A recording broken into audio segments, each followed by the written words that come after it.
Hey, what's up everyone? Welcome to the channel. HB here. Thank you so much for tuning in. Hope you had a great start of the year. Today's topic is gonna be about the basics and also a guide to step-by-step how to get into working out or even elevate your game in fitness.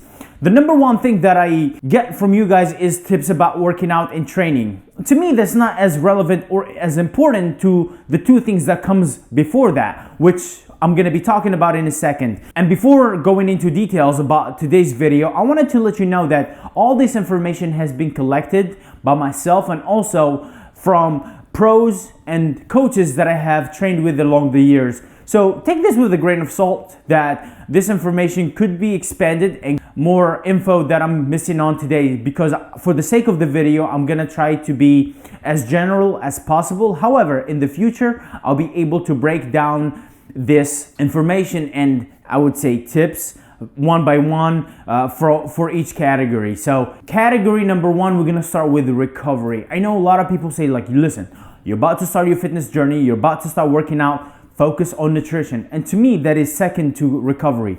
Reason why recovery comes first: if your body is not rested, if your body is not optimal, it would not be able to perform or give you the results you are wishing for. So let's talk about recovery. The number one thing is hydration. And when it comes to hydration, I don't think about just water. I think about the combination of water and also electrolytes. And the reason why those two things works perfectly, because the electrolytes will help your body to absorb more water. And we all know that your body depends on water to survive. Every cell, tissue, and organ in your body needs water to work properly. For example, your body uses water to maintain its temperature, remove waste, and lubricate your joints. Water is needed to overall health. So make sure you are drinking adequate amount of water. And to calculate the amount of ounces or gallons you need to drink, you should be able to log into any website that will help you to determine that amount based on your weight and also your age. For me personally, the times that I like to consume and hydrate my body is early morning. First thing from bed, I drink about 4 to 6 ounces of water. And then before hitting up the shower, because I noticed that I don't feel as good when I come out of the shower afterwards. The second thing before meal, 10 or 5 minutes, I will consume enough water. Then I eat. Afterwards, I will drink a little bit. The reason why I don't drink a lot of water post-meal, because I don't want the gut acid to be diluted. Therefore, the food will stay longer than it should in my digestive system. So I want the food to go in, get digested. And we all know that digestive system takes hours and hours to digest food, but I just want to speed up that process a little bit. Even an hour or 30 minutes, that will be something that will be of value to me. The other times is post-workout and during the workout. I like to sip on water in between sets. Also, sometimes I have an intra-workout, which will consist of some BCAAs or EAAs, which essential amino acids or branched chain amino acids, and also carbohydrates, just so I can keep up with my intensity and keep up refueling my body as I'm depleting it from glycogen. Also post-workout, which is the best time to consume as much water as you want. And we focus on food. Okay, what I'm gonna eat next? I need carbohydrates, I need protein, and we forget about hydration. And also you can consume some of the sport drinks, Gatorade and so on. I don't really like those kind of drinks because they're filled with additives and all that junk, so I stay away from them. The way I hydrate is I have salt, I have water, and I have some sugar, and that's how I kind of get my hydration and electrolytes in. Also, I sometimes buy those small packets of electrolytes and I'll dump them in the water and I drink them along the day or along my workout as well. And before I forget, I don't drink soda, I don't consume any of carbonated waters. I do have maybe a bottle a month, which is something that I just like the taste and the burping and all that feel. But I don't really drink caffeinated drinks. I just feel that they are a little more harmful than actually useful. It just increases anxiety. It creates that lactic acid buildup, and also I just don't feel like it's healthy for your digestive system. So, that's something to consider. I know we all have some sort of like an addiction to this kind of stuff, coffee, Red Bull, and all those kind of things, and Bang. And I don't think really they are helpful for the body, especially when it comes to working out. You want your body to be running optimally and performing so you can do the best that you can at the gym and outside of the gym. which to me is much more important than the gym itself, because the gym should be used as a tool to help you advance in whatever you're doing in life. And I think that is the point of this channel. My focus, it is to help you guys out with achieving the body that you want and also build a solid foundation for that. But I want to encourage you guys to look beyond just the gym, because you are in the gym for an hour, maybe an hour and a half max, but what you are doing with your 10 hours, I want you to have an understanding that perseverance and the relentless pursuit of your goal at the gym, that is the same model that you can just grab and take and implement in whatever career, whatever job, whatever passion you have.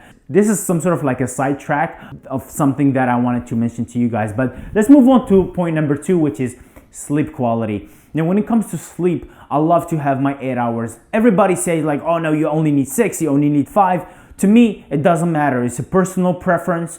You go ahead and figure out how much you need, and how you do so, you sleep at a certain time and you wake up at a certain time, and you see how you are during the day. Are you sharp? Are you focused? Are you yawning? Do you feel sleepy? Do you feel a little bit lethargic? And that will determine the amount and also the time you should go to sleep. For me, what's optimal is 10 p.m. and wake up at 6, maybe 5:30. And that's, I found myself mostly productive and mostly energetic. And also I can progressively add weight and also see results at the gym. When it comes to setting up your sleeping environment, I recommend 3 different things. One is stay away from electronics within 1 hour of going to bed. Second, make sure that the room you're in is pitch black and covered and no lights in there. Even if you have some lights somewhere, make sure you turn it off and make sure everything is pitch black. The other thing, make sure it's quiet, and also the temperature. Make sure the temperature is a little bit chilly, not chilly and cold, freezing, but make sure it's a little bit chilly, because that's kind of the best way to go into deep sleep. And also, if I would like to add one more thing, but it's a little bit more challenging, is to have cold therapy at the end of the night. That will put you to sleep like a baby.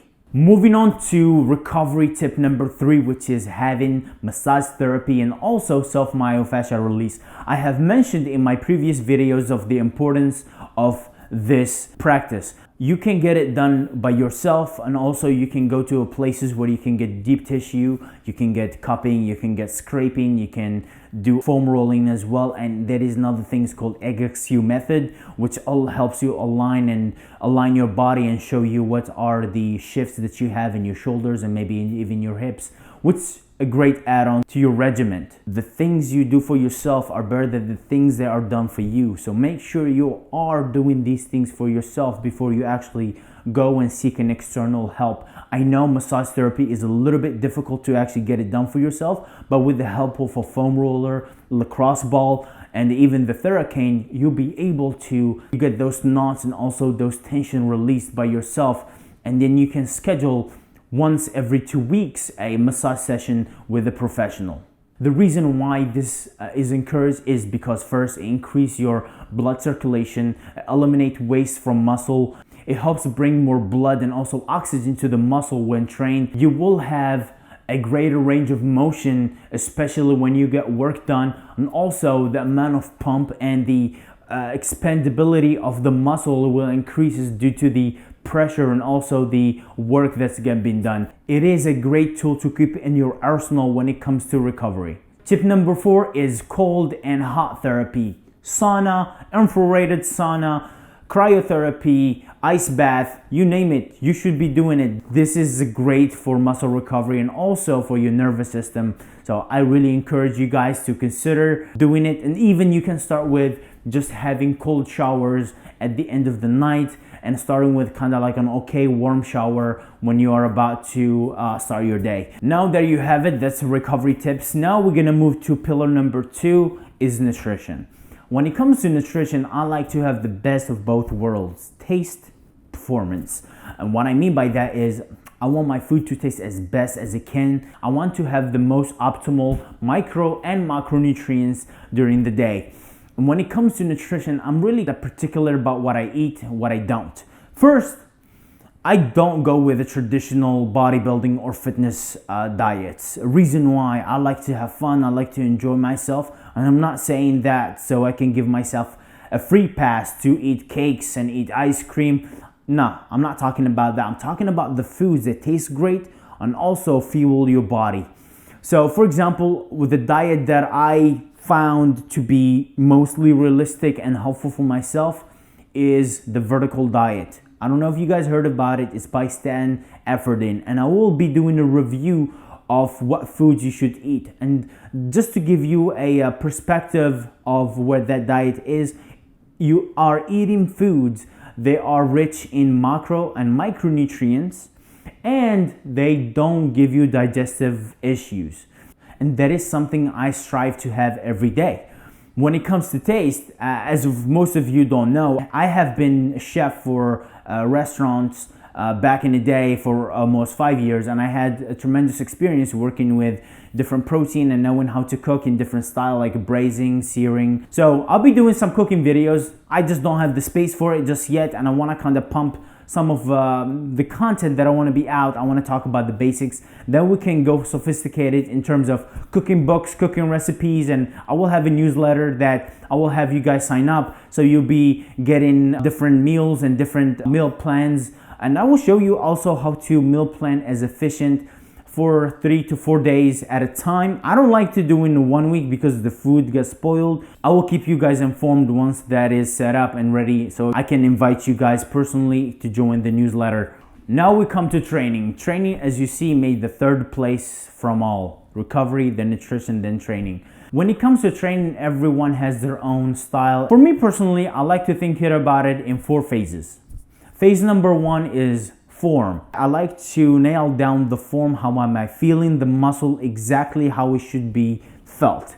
And I go through the notion of doing an exercise in the correct form, light to moderate weight, and also breathing and knowing how to connect with the muscle. I will do that for about 4 weeks to 6 weeks. And then I will move toward the phase number 2, which is intensity. In intensity, what I'm doing is I am putting more weight on the bar and I'm making sure I'm lifting heavy. And also the rep range will vary between 8 to 12, maybe 15 tops. So I will go for that in about same thing, 4 to 6 weeks. And then after that, I will get the volume training phase, which is moderate weight, less rest, and more reps. And the reason why I like that is that I can drive so much blood to each muscle, and I actually change the shape of my body that way. Then phase number 4, and guess what's that? Rest. Yes, rest and take time off, let the body heal, let the muscle recover, let the joint rest, and so you can come back stronger. During that time, you can maintain doing your recovery protocols, which I have mentioned earlier in the video, and then you maintain your nutrition. You can have some cheat meals. Every week you can have 1 or 2 cheat meals, not cheat days. So you can treat yourself because you earned it, and you will give you more time to focus on other things as well, because I'm sure when it comes to training, man, the thoughts, the what I'm gonna do, and standing in front of the mirror, dissecting yourself and thinking about where you're lagging and not how far you came, it gets really toxic and it gets really overwhelming, that it takes away from different things that you should be doing in life that will excel you and have a better and bigger impact on your life. And I'm not saying that health and fitness isn't it something that you should care about, but what I'm trying to say is not the only thing that you should care about. And last but not least is supplements. This is really controversial. I don't have a stand when it comes to supplements because I cycle them in and cycle them out. What I mean by that is I use creatine, essential amino acids, branched chain amino acids. I use a pre-workout, and also I use protein powder. I don't rely on them. I don't get to my workout lethargic and tired and think that the pre-workout is the fix. That's not my approach. If I don't feel great, that means something back needs to be changed. It's either I'm not recovered, I didn't sleep well, my nutrition is not right, I didn't have enough water. So I look back. So the pre-workout is not the fix. The pre-workout is just a boost. It's something that maybe gets you like 1 extra edge on top of what you have. Creatine, protein, Protein tend to give me like a bloated stomach because of all the additives and all the crap they load these days. So there is nothing that I kind of found just yet that I like myself. I do sometimes consume some proteins, but I don't really rely on them all the time. I don't drink them daily. I don't rely on them. I rely on food. What doesn't have a label on it, I eat it. My nutrition is extremely simple and easy to follow as well. There you have it, guys. We got to the end of this video. I appreciate you staying to the end of this video. Thank you so much. Please consider subscribing if you haven't already, and smash the like button so this video could be shown to more people so they can benefit from it. Now, I know you might be telling yourself, man, I did not get any details, how to work out, how to meal prep, how to do the actual things that I have mentioned in the video. Don't worry, I got you covered. In the future videos, I'll be covering each and every tip that I have covered in this video to the T. You're not gonna be left clueless or not knowing how to. Please be patient, as we are just coming about 1,000 subscribers. I appreciate you guys' support. Thank you so much for watching. As always, till next time, peace out.